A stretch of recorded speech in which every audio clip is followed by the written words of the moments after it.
You're not ready for the devouring blades on Hunter. Now Hunter is the final class out of the 3 that I am covering with their new exotics from this season, and I think I just have to say it. Between the 3, Hunter feels like the winner to me. Titan is definitely last on my list with the Blastwave Striders, so now it's between the Warlock and the Hunter. After playing with the Hunter and testing everything that's possible, the overall gameplay loop is just so much fun. I would say Warlock Bleak Domain is just as good as the Hunter. They both do what they're trying to do very good, but the Hunter playstyle just feels different than I'm used to. Warlock feels like I am using a better version of the Stasis Turret build that I have always used in the past. I mean, I didn't even do a Bleak Watcher and Getaway Artist build on my channel last season because it was the same style of play for me, and the new Bleak Domain just enhances that playstyle for you. But that's not to say it isn't good though. I've already done a video on that 2 days ago and I thought it was amazing. But this Hunter Prismatic Shuriken build feels fresh and new to me, and I am here to have fun as well. But it also holds up even in the most difficult content like the expert Onslaught that you're seeing on the screen, because what it brings to the overall kit is basically everything. It's everything you could ask for. And the biggest thing that it does provide is healing on demand, which we don't get on the Stasis Hunter subclass. That's my only gripe about Stasis right now, is the lack of healing and sustain.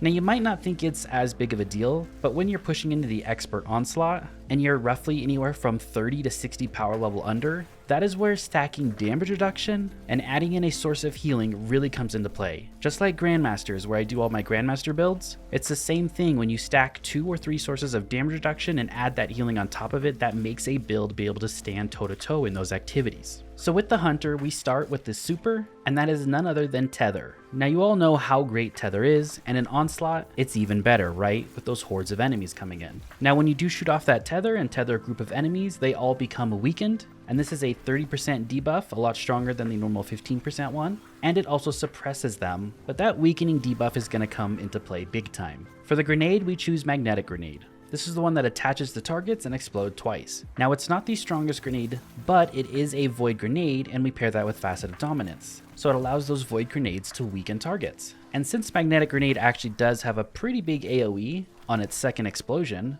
you're weakening every group of enemy that you hit with this grenade. And then of course, for our melee, we take the Withering Blade. We get 2 charges of this, and it's that Stasis Shuriken that bounces between targets, and it will damage and slow them, and leave the slow debuff. Now for the aspects, we take Stylus Executioner and Winter's Shroud. Winter's Shroud is when you dodge near an enemy, it'll slow them, and then slowing targets briefly increases your class ability regeneration. This is a big increase in class ability regen. Basically, if you proc this 2 different times and get this recharge coming back, it'll fill your dodge back up. And since we create slow from our dodge and from our shurikens, and we have literally an infinite amount of these shurikens as you're seeing in the gameplay, we're always proccing this slow for us, and our main weapon of choice is always slowing every time it hits a target. You don't even have to kill the target, just hit a target and it's slowing. So our overall gameplay loop is slowing everything on the field and applying weakening with our grenade and super. For the second aspect, we take Stylus Executioner. This is of course so we go invisible anytime we defeat pretty much anything, because since everything is slowed, whether it's through our main weapon, our melee, or our dodge, and then something is weakened through our super or our grenade.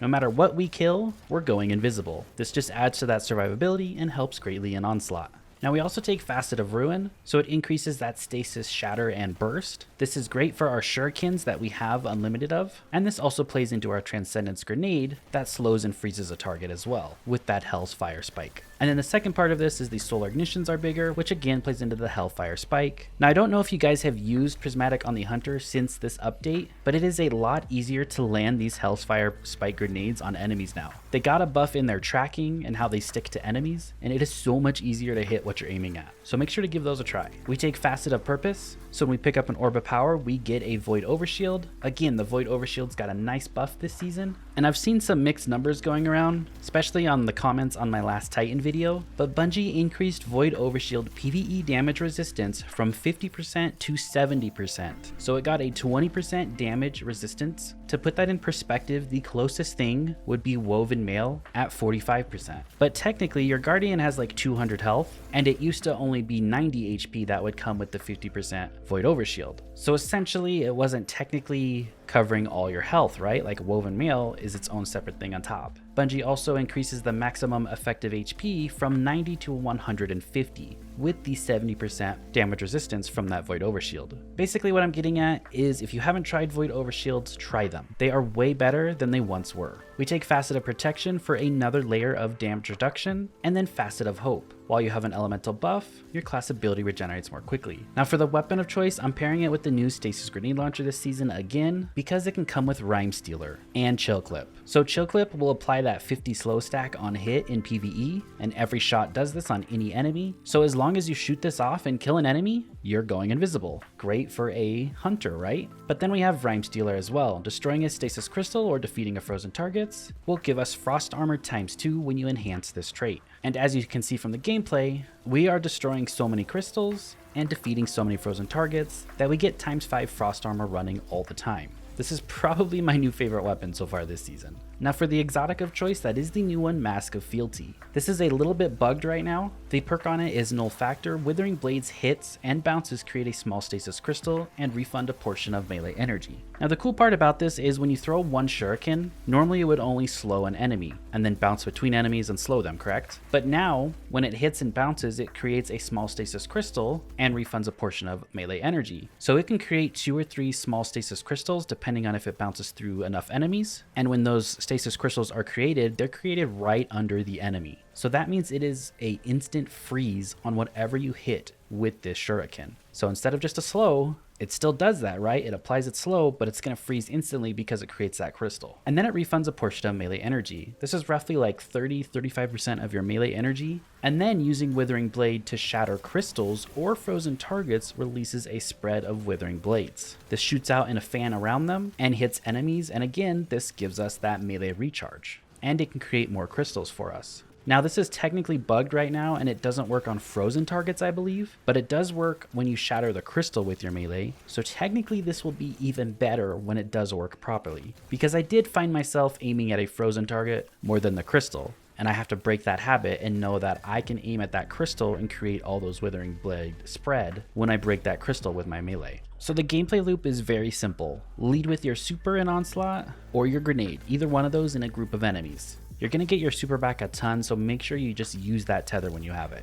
Both of these will weaken enemies. You either throw your Withering Blade or you shoot your Stasis Grenade Launcher into that weakened group of enemies. You're guaranteed to kill a whole group. This will proc Devour for us. Thanks to the mod Power from Pain from the artifact, rapid final blows against weakened combatants grants you Devour. This is where we get that Devour effect, which just feeds into our grenade and heals us consistently throughout any activity we're playing. And since we have Tether, that applies the 30% debuff, it is so easy to shoot off Tether, and then I would just shoot my Dragon's Breath rocket launcher right into the Tether, and I would easily get 3 kills with that to proc Devour for me. And then Dragon's Breath, will continue to just kill things, and it shoots up to 10 seconds with Devour, and easily just chain whatever I'm gonna do after that. And then it's just throw one shuriken, let it do its bounce, let it do its freeze, shoot your grenade launcher into the crystal or frozen targets to just shatter and explode everything. That will grant you your frost armor, that'll grant you your Devour, throw your next Withering Blade, continue that same cycle, and then if you're out of Withering Blades, you just dodge near an enemy, which you can be invisible when you do this. It'll also slow them, and it'll give you the shurikens back.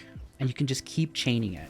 And when you go into your prismatic form, this becomes even better. Since you get that regen coming back really fast by using an ability, you can technically throw 3 shurikens in a row, then throw your grenade, then go back and throw 3 shurikens again, and just cycle that way. And it's so cool to watch those shurikens bounce around and destroy everything. For the mods on the build, on the helmet we take a hands-on for bonus super energy. We'll also take in our Harmonic Siphon and a Stasis Siphon. Stasis for your grenade launcher to spawn orbs of power, and then if you are running a void weapon, Harmonic Siphon works great. On the gauntlets, I do like to run 2 heavy-handed mods. This means I can spawn an orb of power every 5 seconds with a melee kill. This just allows more orbs to be generated, basically twice as fast from 5 seconds to 10 seconds. And picking up those orbs of power grants us overshields, it grants us ability energy, and it feeds our super, and it also heals us. So orbs of power are important in any build that you're doing. I also take a focusing strike on the gauntlets, grants class ability energy when you cause damage with a powered melee attack. Just to feed that class ability even more with the slow that we're doing and the facet of hope that we have procced.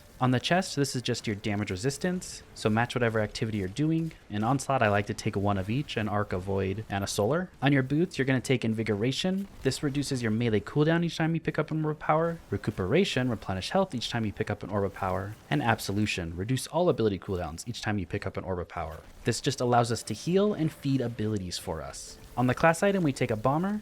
Every time we dodge, it just feeds that grenade. Powerful Attraction, so when we dodge, we collect any nearby orbs of power. This activates the mods that we're using, and it also will heal us, and it will grant us the Overshield.